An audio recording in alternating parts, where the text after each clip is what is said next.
तो दोस्तों, मैं आपको कॉलोनी और सिलोमियम में डिफरेंस बता रहा था।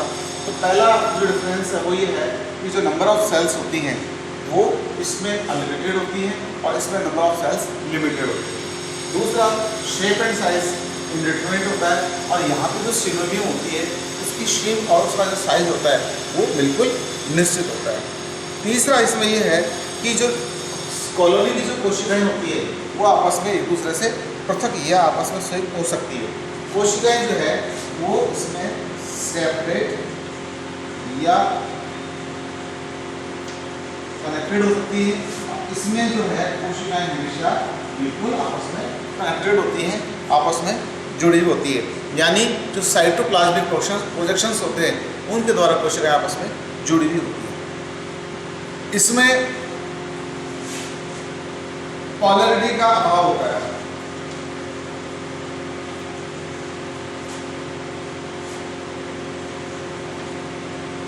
यानी सेल्स है विदाउट पोलैरिटी होती है, इसमें कोशिकाएं जो है इसमें पोलैरिटी होती है। इसका अर्थ ये है कि जो कोशिकाएं होती है जो आप देख रहे हैं, जो कॉलोनी है, इस कॉलोनी में जो कोशिकाएं होती है वो व्यवस्थित नहीं होती है।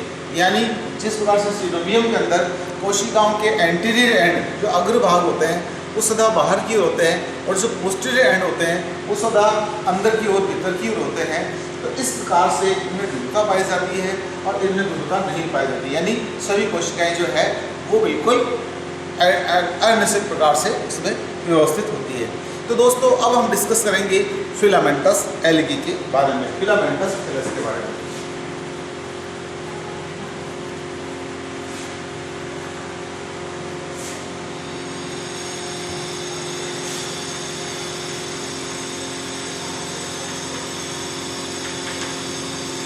फिलामेंटस थैलस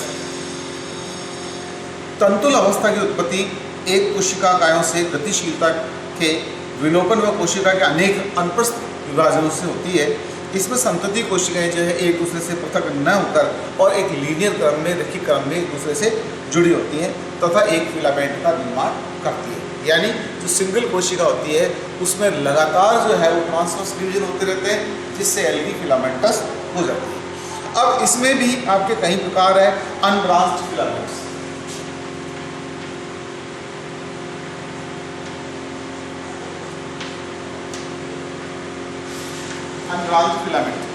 अनब्रांच्ड फिलामेंट में सरल या अशाखित तंतु जो है स्पाइरोगायरा है, उडोगोनियम है, ओसिलेटोरिया है, नोस्टोक है और यूलोथ्रिक्स आदि सदस्यों में जो है पाए जाते हैं। यूलोथ्रिक्स, उडोगोनियम आदि के तंतु जो है अधो स्तर पर एक विशेष प्रकार की कोशिका जिसे हम होल्ड फास्ट कहते हैं उससे जुड़े होते हैं। जबकि स्पाइरोगायरा है इसमें जो है ये फिलिप्रोटिंग होती है और जो नोस्टोक में जो फिलामेंट्स होते हैं वो चारों ओर से म्यूसिलेजिनस जो श्लेष्म होता है, जो म्यूसिलेजिनस आवरण होता है उसके द्वारा ये घिरे हुए होते हैं।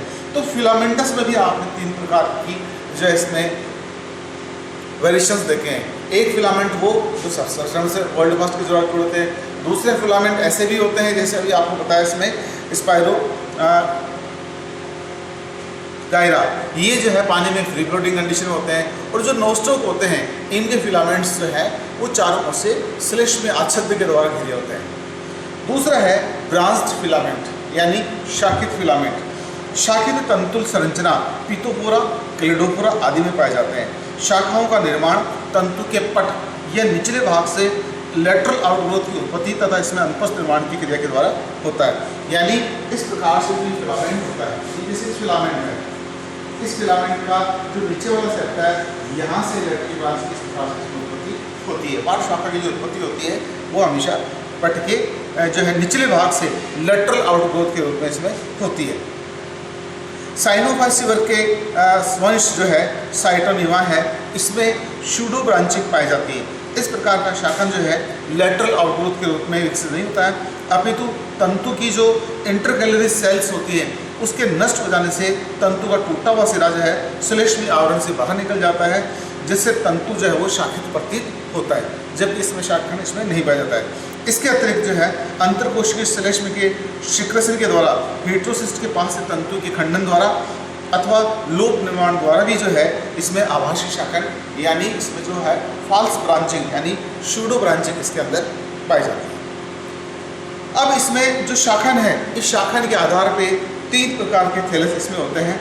जैसे सिंपल ब्रांचिंग, सरल जो है इसमें होती है। थैलस इसमें एकल तंतु का बना होता है जो आधार पर एक आधारित कोशिका द्वारा संलग्न रहता है, और शाखाएं जो है आधारित कोशिका के अतिरिक्त किसी भी कोशिका से उत्पन्न होती है, जैसे कि क्लेडोफोरा। अभी जैसे आपको बताया मैंने, क्लेडोफोरा जो है ये फिलामेंटस एल्गी है, और इसमें ये जो है इसमें जो ब्रांचिंग है वो आधारित कोशिका के अलावा किसी भी कोशिका से ब्रांचें इसमें निकल सकती है। दूसरा इसमें है हिट्रोट्राइकस, हिंदी में इसको बोलता है विषम तांतुकी, यानी इसमें इरेक्ट प्रोस्टेट दोनों प्रकार की ब्रांचेस होती हैं। यह अवस्था सरल तंतुक से अधिक विकसित मानी जाती है, अधिक एडवांस मानी जाती है, जैसे फिस्टुला है, कॉलियोकीट है, एक्टोकार्पस है, ड्रपेंडियोप्सिस है आदि। तो इसमें 2 प्रकार की शाखाएं होती हैं, 2 प्रकार की इसमें ब्रांचिंग होती है। एक वो शाखा होती है, प्रथम जो विषम तंतु शैवाल में इरेक्ट शाखाएं यानी कॉलियोकीट, और प्रोस्टेट शाखाएं यानी ड्रपेंडियोप्सिस जो है इसमें जो है प्रगामी इसमें विलोपन दर्शाती है। सूडो पैरेन्काइमेटस, कई शैवालों में तंतुओं शाखाओं के लंबवत या समानांतर रूप से संगठित होने से यह रूप बनता है, और ये भी जो सूडो एक्चुअल में ये क्या सूडो पैरेन्काइमेटस नहीं होता है, परंतु इसके जो फिलामेंट्स होते हैं वो एक दूसरे के इतने नज़दीक आ जाते हैं कि हमें ऐसा महसूस होता है जैसे कि थैलस इसका मृदुतकीय हो, इसलिए इसको बोलते हैं सूडो पैरेन्काइमेटस। अब इसमें भी आपके ये 2 प्रकार के हैं, यूनिएक्शियल है और दूसरा मल्टीएक्शियल है। यूनिएक्शियल में एक तंतु से व्युत्पन्न जो शाखाएं होती है वो परस्पर संयुक्त हो जाती है, जैसे है बैट्रिकोस्पर्मम। तो बैट्रिको जो स्पर्मम है इसमें जो थैलस होता है वो सूडो पैरेन्काइमेटस होता है, यानी इसमें जो यूनिएक्शियल जो फिलामेंट्स होते हैं वो एक दूसरे, इससे जो शाखाएं निकलती है वो इतने नज़दीक आ जाती है कि वो थैलस दिखने में हमें पैरेन्काइमेटस दिखाई देता है, जबकि एक वास्तव में वो पैरेन्काइमेटस नहीं होते हैं।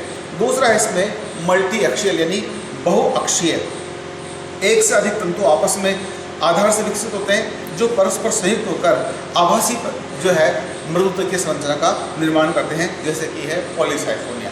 तो पॉलीसाइफोनिया जो है वो आपके multi axial pseudo parenchymatous thallus में आता है। इसी प्रकार से है आपके नंबर 4 साइफोनस।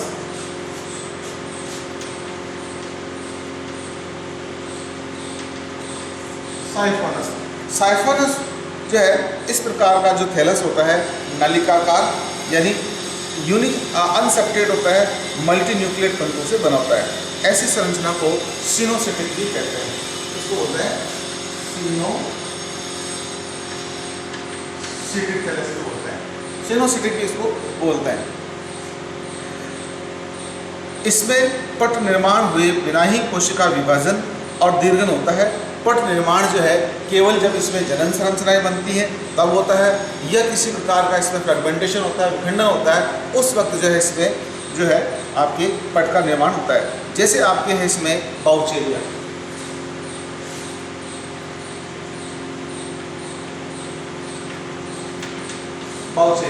तो बाउचेरिया जो है बेसिक पार्ट फर्स्ट में ये एल्गी है।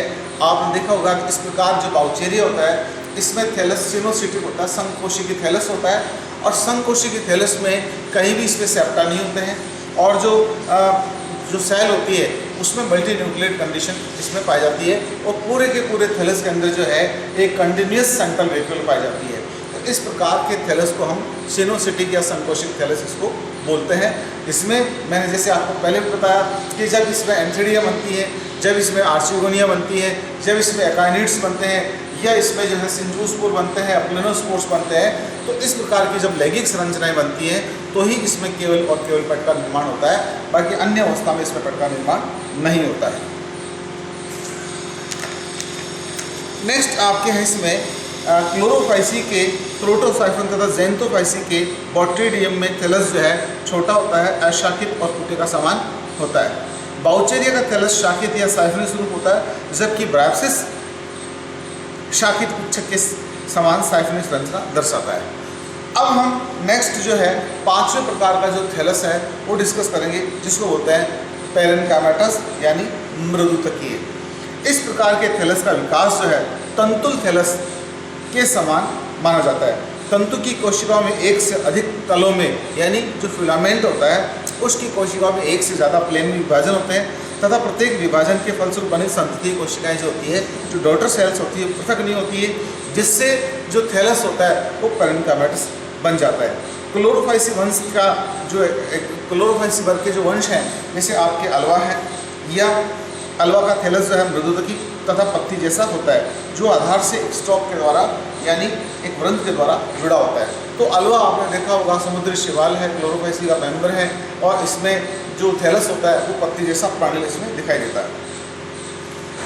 थैलस, मृदुदकी थैलस का जटिल या विकसित स्वरूप भूरे शैवालों में देखने को मिलता है, जैसे डिक्टी होता है, सार्गेसम है, लैमिनेरिया है, मैक्रोसिस्टस आदि।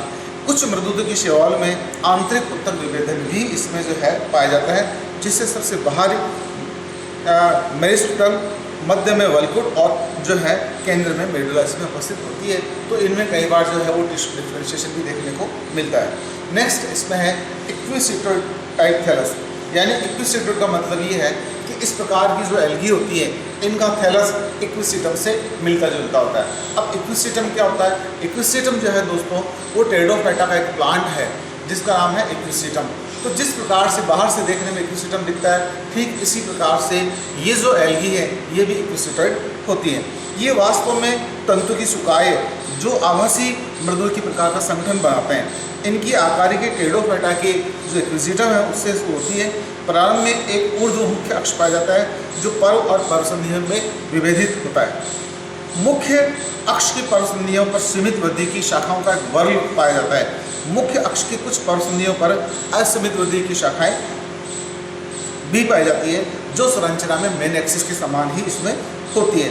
मुख्य अक्ष की पर्वसंधियों पर शाखाओं के आधार पर जो है वो एक कोशिकीय स्टिप्यूल्स पाए जाते हैं।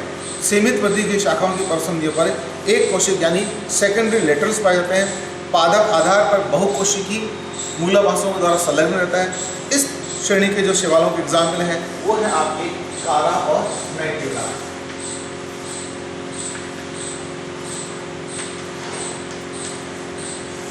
दोस्तों ये जो दोनों एल्गी हैं ये मैक्रोस्कोपिक एल्गी हैं और ये भी जो है आपके फ्रेश वाटर में पाई जाती है, अलवणीय जल में पाई जाती है। और आप इनके जो सुकाय होते हैं, इनके जो थैलस होते हैं, उनको आप खुली आँख से भी बिना जो है सूक्ष्मदर्शी की सहायता से आप उनको देख सकते हैं, उनको ऑब्जर्व कर सकते हैं।